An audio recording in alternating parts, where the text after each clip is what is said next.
Ayun guys, nandito na naman po ako. Ito po yung second video sa araw na to guys, no. So, continue tayo sa topic natin. So, before I start guys, please don't forget to click Possessional Traders, lalo na sa mga newbie. Click nyo lang yung playlist na to at mayroon akong lesson na ibibigay sa inyo guys na alam kong makakatulong sa inyo. Sa buy signal lesson guys, dito ko tinuturo guys yung uptrend, sideways, downtrend, kung paano mag-entry, paano mag-exit, paano mag-cut loss level, gumawa ng cut loss level. So, identify mo dito yung mga trend kung paano ka papasok sa downtrend, sideways, or uptrend, no? So, check nyo lang dito guys yung buy signal lesson. So, simulan natin guys dito kay CHP. Ayan, CHP. So, ito gumaganda to guys si CHP talaga. So, check muna natin yung net foreign. Net foreign niya may pumasok at saka yung number of trades niya. Consistent pa rin naman din siya guys na 611, hindi siya bumababa ng 500. So, maganda yan guys kapag hindi bumababa ng 500. No? So, MACD niya, uptrend or reversal. Ayan. Yun, naka-reverse. So, masasabi natin yung MACD na may momentum na yung MACD kapag above 0 guys, no? So, tingnan natin yung RSI nito. So, pinakamagandang tingnan ng momentum guys sa RSI. So, ang RSI natin nasa around 64. So, okay pa to guys. So, hindi pa siya ganun ka-overbought. Kasi ang 65, yan yung mga 60, simula 65 hanggang 70, yung mga profit taking na yan, no? So, kung makikita mo naman yung sa RSI niya, ayan. So, basag na basag talaga yung downtrend. Ayan, basag na basag talaga yung downtrend, guys. No. So, uptrend talaga. No. So, check na lang natin yung technical price analysis natin dito. So, tanggalin ko muna tong MA20. Ayan. So, MA50 yan ang madalas kong ginagamit ngayon, guys, no. So, double bottom talaga yung yung CHP. Ngayon, kita mo naman guys, dito pa lang sa level na to, buy signal na. No? So, mayroon akong kasama, 0.88 pala, bumibili na. No, ang lupit talaga noon. Kasi nakita niya siguro din to, na ito yung isang indicator na tinatawag na pin bottom bar. Kapag nakikita mo to, kapag nasa support level guys, kasi, kailangan guys, kasi kapag sa stock analysis or nag-analyze ka ng isang stock, kabisado mo din dapat yung entry point, lahat ng mga entry point pagdating sa candlestick, pagdating sa mga moving average o sa mga support na yan. Ito kasi kung makikita mo din to kasi isang sign pa to na doji sa support level, tapos makikita mo pa tong pin bottom bar, reversal yung dalawa na yan guys. Reversal. Kasi kung titingnan mo pa itong dalawang tong candle na to, so halos masarobo din. Signal din to, by signal. So ganun din dito guys, ayan no. Pero ang pinakamagandang confirmation kasi niyan guys, itong level na to. No, check kung tanggalin ko to para nakikita natin.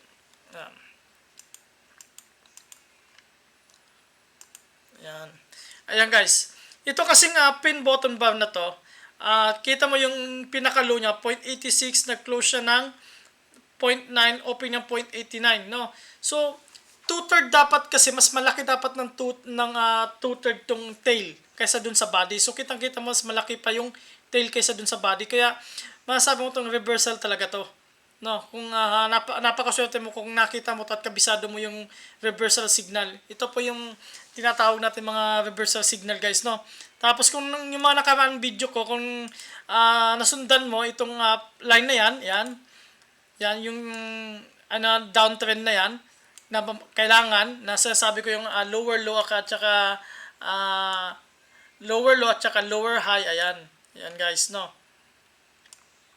Yung mga inaabangan na paano ka bumili sa sa mga downtrend na style, no. Kita mo naman, no, malapit sa lower low. Kaya ang iba diyan bumibili na. So ayan guys. So sa ngayon guys, bullish pa rin talaga to si CHP. Ang pinaka-hinihintay natin dito guys sa CHP guys na mag-stay na siya dito sa around 1.05. No, diyan na siya mag-stay at mabasag niya dahil 65. Check nga natin kung may history na magandang RSI ito.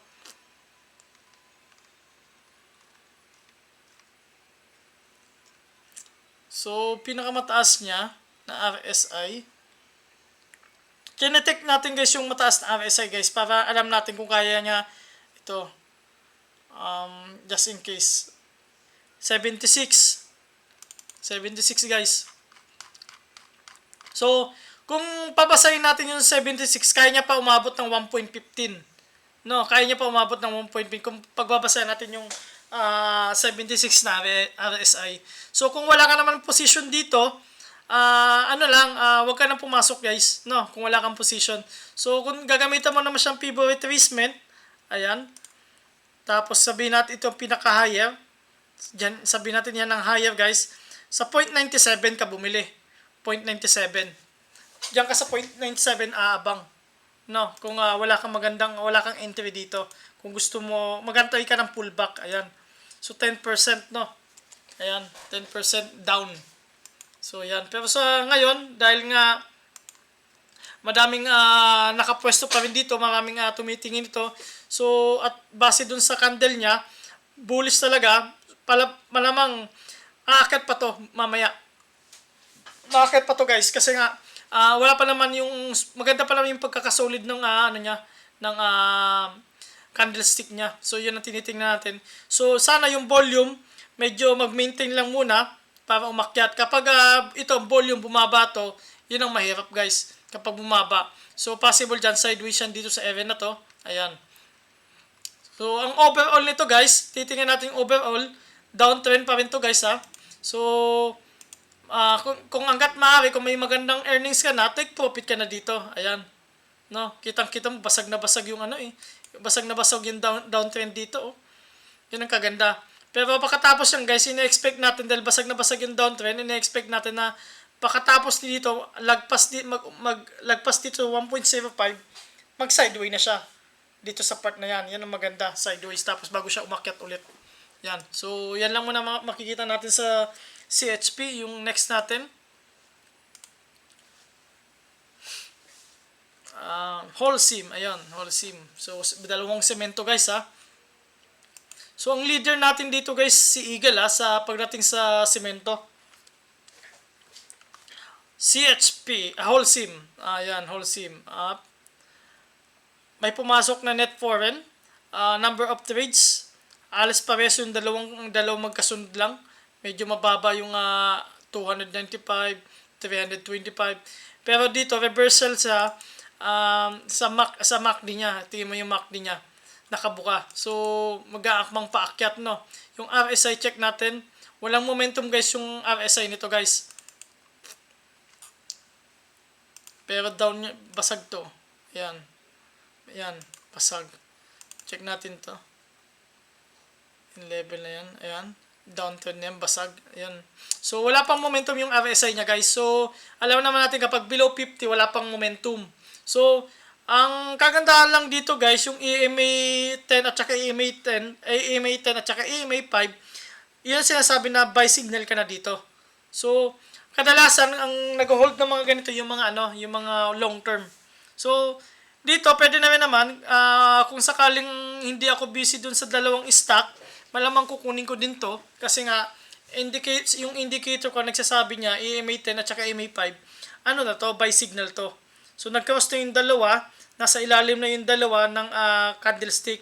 So, ito kasi may palatandaan ko dito guys na yung EMA 10, dapat kapag bago ako bibili ng isang stock, kailangan yung candlestick, nasa bottom yung EMA 10. Ngayon, dahil ginamitan ko siya ng EMA 5, yung EMA 5 na yan, pan short trend yan guys. No? Yung EMA 10 ko, EMA 10 na yan, entry level yan at saka exit level. No, kapag mga nandito na sa taas yung pula na yan or nag-twist na ulit yung green at saka pula, exit na yan or sell entry na ako. Sell signal na ako guys, no. So yan ang ibig sabihin niyan. So ibig sabihin nito guys, sa current situation niya, entry level. So alam natin yung entry level, 10 to 20% lang muna tayo. Wag muna tayo mag all in. Or wag ka muna mag-all-in talaga dahil nga napakalapit mo pa dito sa support na to. So kapag medyo malayo na at saka maganda na yung ang pag-all-in guys, check nyo lang dun sa mga previous video ko na discuss ko yung all-in. Paano?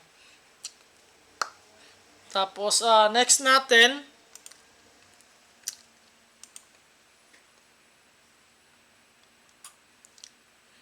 MPI. Ayan, si MPI. So, gumanda to si MPI, guys. Ayan. So, baka may nagbabalak na humawak kay MPI. Ayan. So, check natin net foreign. May lumabas. Number of trades tumaas kaysa nung sa nung Friday. Ngayon, sign of reversal. Ayan, guys. Sign of reversal na yung MACD niya. Ayan. Tapos, tingnan natin yung RSI niya. Yung RSI kasi ang gusto natin dito, mabasag talaga to eh. Kung titingnan natin, basag eh. Pero hindi maganda yung pakahubog ng RSI niya talaga eh.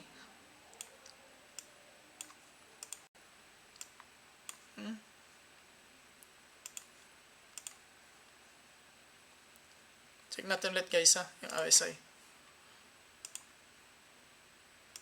Mabagal internet ko. Ayan. Yan ang gusto natin mangyari guys, yun yung ganito. Ayan. Ang kailangan natin dito guys, sa RSI na to, umakyat ng 50. So, nasa pa lang siya 49. So, baka mamaya umakyat siya para magkaroon siya ng momentum. Yun ang inintay natin, magkaroon ng momentum yung RSI. Tapos, check natin yung price movement. Cash dividend, August 17. So, siguro bakit isa rin tumataas to dahil isa din tong dahilan na cash dividend niya, MPI. So, ex-date before Monday. So, Friday dapat 17, 16, 15, 14 bumili ka na dapat before ex-date, no? So, maganda, 3 candle yan, no? Tawag yan, white soldier, 3 white soldier, ayan. So, kagandahan. Ngayon, ang kagandahan pa dito, guys, based dito sa indicator ko, buy signal na to. Buy signal na yan, guys. Buy signal. Buy signal na yan. Nasa ilalim na yung EMA 5 at saka EMA 10. Tapos, nag-cross na rin siya. So, maganda to. Lalong-lalo kapag umabot pa ng 3.5, mabasig yung 3.5 na resistance, maganda yan lalo.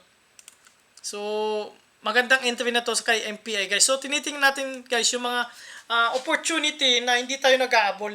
Yung nagsisimula pa lang yung uptrend, pumoposisyon na tayo. Hindi tayo pupunta dun sa mga stock na nakaakyat na, tas habulin natin yung presyo.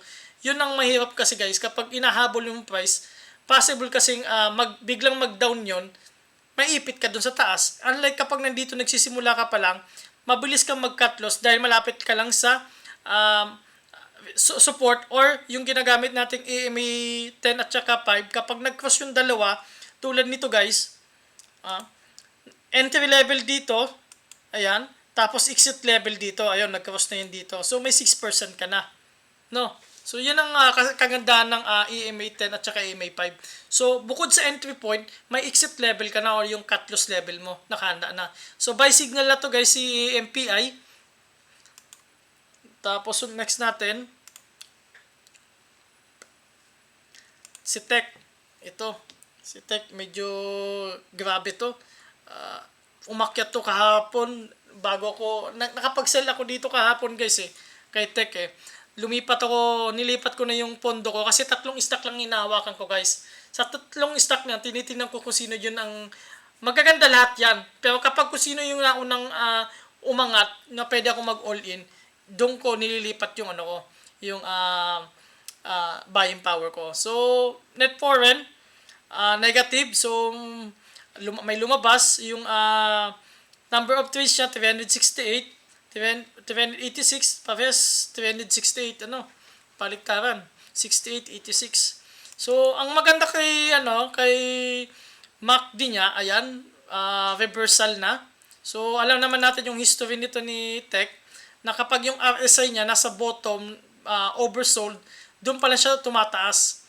Check niyo yung mga previous RSI nito, guys. Ito ang may ugali talaga to si Sir Tech na kapag nasa oversold siya, doon siya umaakyat. Kita mo guys to. Dito umakyat siya doon sa taas, no. Oversold, umakyat. So oversold to, anong ini-expect natin tumaas din, no.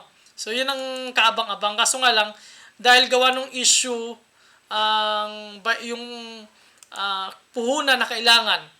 No, yun lang ang bakit hindi pinapasok to, saka kung kailan nila ipapasok yung yung additional capital, no. Kaso nga lang, malalaman na lang natin yung guys, yung paglabas ng company disclosure. So sa akin kapag ganyan, hindi ko iniisip yung kung kailan nila ipapasok kasi dahan-dahan yan pinapasok guys, hindi naman biglaan yan guys. So huwag kayong matakot sa mga ganun guys.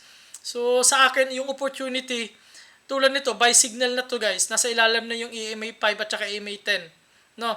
Ulitin ko lang guys, bakit ako umixit dito kasi nilipat ko kay dito yung yung pondo ko lang dito. Maliit lang pinupondo ko muna kapag entry level. So entry level ko diyan mga 50,000 lang muna. So kapag medyo mabagal, nag-gain na rin ako dito mga 900 data, 1,000. So exit na ako. Ang average ko yata dito 5.75, ganun, 5.74. So nag-exit na ako nun. So, pero pa rin, entry level pa rin to guys. So, nandoon lang ako sa mas mataas yung liquidity. Kasi sa akin guys, yung decision making ko, bakit kailangan ko mag-stay dito sa isang stock? Uptrend to, alam ko. Sa reversal na rin to. Pagdating sa kabila, parehas sila uptrend at saka may maganda na yung entry point. Ang katanungan kasi doon, ano ba yung stock na mataas yung liquidity at saka mataas yung volatility? Yung mataas yung volume at saka yung price movement maganda. So, ang price movement kasi ni dito, mas maganda ang price movement kaysa dito kay Tech. Tapos yung pagdating sa volume, mas maganda ang volume ni dito kaya pinili ko. So, ganun ako ganun ako mag-analyze kung paano ko lilipat.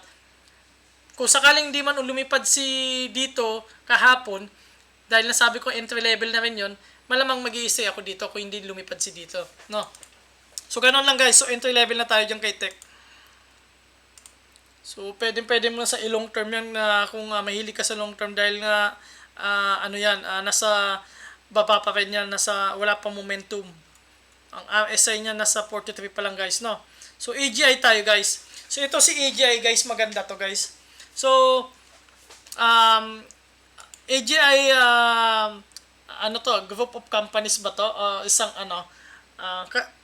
check nyo yung guys, yung company disclosure. Merong magandang company disclosure to sa PSE Edge. So hindi ko lang tinapik guys masyado yung fundamental kasi 10% fundamental lang din naman ako guys. More on technical. So ang fundamental nito maganda dahil nga bumili sila ng share around 7.56 ata yun. Check ko nga ulit guys. Meron akong kopya nun dito eh. So, ayun, 5.51, 5.50, 5.49, ayan. Yung mga ganon, mga around 5.5, basta 5.6 ang pinaka-higher nila. Ayan guys. Check nyo lang yung PSE Edge nito. Maganda yung AGI guys. Bumili sila ng mga share. Mga 6 million. 6 million yung binili nila na shares. 6 million ba? Kung tama ko, check ko lang ulit. 6 million ba talaga yun? Yung nabasa ko. Check ko nga. Check ko nga. Yun nga. 6 million nga. 6 million guys. 6 million nga. Yung tama nga. 6 million nga yung binili ng shares ng AGI. So, maganda to guys kapag ganitong company bumibili ng mga shares, no? So, may future na may hinihintay tayo. So, ang resistant, ang kailangan mabasag yung 5.95. Ngayon, nasa ilalim na natin guys yung yung EMA 5 at saka EMA 10. Ayan. Yung EMA 5, EMA 10 nasa ilalim na guys. So, ang tinitingnan natin mabasag yung 5.95. So, entry level na rin to guys ha. Kailangan kung sakaling gusto mo isang blue chip, entry level na rin to. So, kung nakabili ka dito sa baba, ayun medyo kampante ka na kasi medyo malayo na. Ngayon, kapag may entry ka dito sa baba, kapag nabasag tong 5.95, ayan, pwede ka ulit panibagong additional volume ulit. So, ganun lang din ako guys. Kapag may entry ako dito sa baba, sa average ko mababa, kapag nabasag yung resistant, additional volume ulit ako. So, kung gusto mo maging successful talaga guys sa stock market guys, kapag ang isang stock na umaakyat, at nakaposisyon ka, maganda average mo, mag-volume ka. No, para sulit na sulit yung pag-akyat. Tsaka sulit yung panalo mo. Ayan. Check natin tong isa. So, parang huli ko na yatang stock to guys na i-analyze. Si DNL, ayan. Tapos na ako kay Nickel, ayan. Tapos na ako sa, ayan. Si DNL guys. So, maganda rin to sa DNL guys. May company disclosure to guys na bagong labas guys. Check nyo na lang sa PSE Edge, no? Net po rin lumabas ulit. May lumabas dito. Negative 22 million. Ang maganda lang dito, number of trades tumaas bigla. 3 araw siya. Yung itong August 3, halos tumataas talaga siya. Ang trades niya. Tapos biglang baba dito ng August 6. Pero tuloy-tuloy yung pagtaas naman. So tumaas siya kahapon, August 10. So yung MACD niya, reversal signals guys. So reversal sa mga swing trader, gustong-gusto yan guys na MACD, no? So RSI nito, ayan, may momentum guys. Ang momentum niya is 59 na. So alam natin kapag above 50, maganda ang momentum niyan. Kapag above 50 guys, ibig sabihin ang isang stock may momentum yan. So ayan mga magandang pasukin. So ang hinihintay lang natin diyan yung price movement. So check natin tong volume kung meron siyang liquidity, no. So volume mataas, no. Ayan. So ang volume nito nasa 6 million na, yung nakaraan nasa 3 million lang. So next level, kailangan mabasag niya itong level ng sa ba to? 5 pesos. So ang closing nito 5.0, so nabasag niya ngayon 5 pesos guys. So dahil nga ang RSI nito nasa nasa check natin 59. Ayan guys, 59. Kung titingnan natin yung 59, kaya niyang umabot dito sa 5.4. Kaya niya pa itong basagan na 5.4. Ayan. Buy signal siya guys dahil nga yung EMA 5 at saka EMA 10 natin nasa ilalim na, nag-cross na rin, buy signal na siya. So kung susukatin natin simula dun sa pagtaas niya dun sa entry point natin sa EMA 10 at saka hanggang dito sa closing, meron na siyang 7.91%.